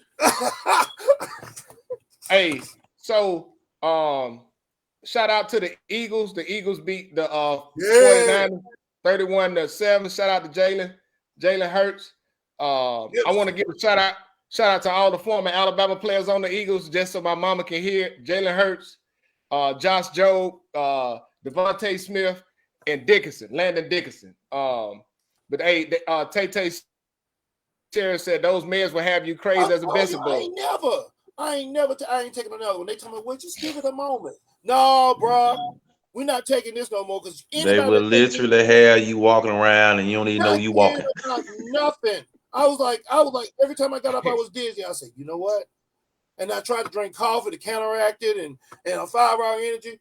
You got to ride that horse all the way out. It took 48 hours. I thought I was going to glory. I had to come on back around. I'm still not all that. You see all this hair on my face looking like a grizzly bear? I couldn't even hit the street this weekend. It had me toe up. Now I ain't doing it no more. I'm giving them back. For those watching the game, the Chiefs and the Bengals are 13-13 now in the third quarter. Hey, Duck said, you don't need no psychiatrist. Hit me up. I got you. I don't know what he got for you. Duck, it can't be 2 of us on the show, Duck. Larry, what you got going on this week? Man, I got a paper due. I'll be leaving out Friday, going to the Virginia Union University. I got class. I'll be leaving out Friday, going to Richmond. Y'all pray for me as I be on the slabbing to Richmond. But other than that, man, I'm just trying to finish this semester, man, and get through the next one and the next one. And if it's the Lord's will, I'll be graduating in May 2024. Hey, man, you driving up to Richmond? Slabbing all the way. Hey, so what? You go through Birmingham? You cut up, or do you go up like 65? It took me through Atlanta going up, but coming back, it brought me through West Virginia, back down through Tennessee, back that way coming back. Yeah, so you get. Hey, I know exactly where you hit 95. I think I went up 95 going. I think that 95. 95 you went around. You hit 95 right outside of Petersburg. Mm-hmm. I know, because you go through North Carolina, like right there going. Yeah, I go straight through South North Carolina, hitting that. Yeah. As soon as you hit 95, that's right there by the Fort Lee exit. I know exactly. Yeah, pass by Fort Lee, all that. Pass by Fort Lee. I actually stopped at Fort Lee. Yeah, I know exactly where you at. I know exactly where you going through. Coming back hurts. 81 to 40. Knoxville, that 81. Yeah. Forever. Yeah. Like see, it's funny though. We talking about that 81 drive you straight up to where I'm at. Straight 81 straight up. Because to come home, I go 81 to 77. Then go down through well, you can go two ways. You can go down through Charlotte. Yeah, I go down through, if I'm going to Augusta, I go that way. But if we coming home, you can go through Buffalo, down through Cleveland, down through Cincinnati. Yeah. And if you're going to Alabama. But we talking traveling. But hey, this week, man, I got this, man. I'm releasing a single this week. As you see it down there, I Am Great. It's gonna be on all digital streaming platforms, iTunes, YouTube Music, Google Play, all of that, right? This is a it's a single off my album I'm working on. This is a affirmation song, so I think you'll like it. The whole heart on this song is really a kind of self-proclamation of where it's something you can listen to remind yourself that you are great, right? And that you can go out and accomplish whatever you want to go. So on Tuesday, hey, go check me out, support. I appreciate everybody what they do. What platform iTunes, Google Play. You look Proverbs, I Am Great. And that's the cover that everybody see on the screen right now. That's the cover right there. So I Am Great. So produced by my man Tone Jones. Have some fun with it. Hey, shout out to all the teachers on this one. This is one of them songs you can play before every day, get your kids' mind right to set the tone for them going into it. So I just ask for your support on that. That'll be out on Tuesday, on the 31st, on Tuesday. So we appreciate you guys, man. Thank everybody for coming in and supporting us. Make sure you go and to the Black Belt Experience YouTube channel. Make sure you go and subscribe that. We'll be uploading this on there. And we just want to continue to do things. We're going to work together to try to get some things going. Shout out to those community, Sister Matthews, young lady that came on earlier with the Boss Moms. And I just I just like that, man. It is a good thing. And you guys have a great and wonderful week. Enjoy some more football, and we'll deal with the snow that we got up here tomorrow. Matter of fact, let me see. It's let me tell you how hot it is up here. You ain't coming to Virginia. It's I don't know, but right now it's a nice 18 degrees up here. Ain't no I'm so dope. And I got a high of 24 on Monday, and then it's gonna get good, man. I got a high of 17 on Tuesday, a high of 22 on Wednesday, a high of 30 on Thursday, and a low of a -2. And then Friday, I got a high of 2 degrees and a low of a -20. That's why I still got my old brown Pilot Pro. You remember the old brown Pilot Pro? Hey, I still got mine. And that field jacket ladder too. That field jacket ladder too. I wear them sometimes. They got the little knots on them, the BDB. Yeah. Hey, they got them good ones. He talking about y'all got them old ones. They did real good. They got the good ones. They did like ruffles in it. So I got some of them too. But them old ones, them jokes will burn you up. Hey, it better be cold outside. You been there sweating. Okay. Hey, you guys have a great day. Talk to you guys later. God bless. We made it.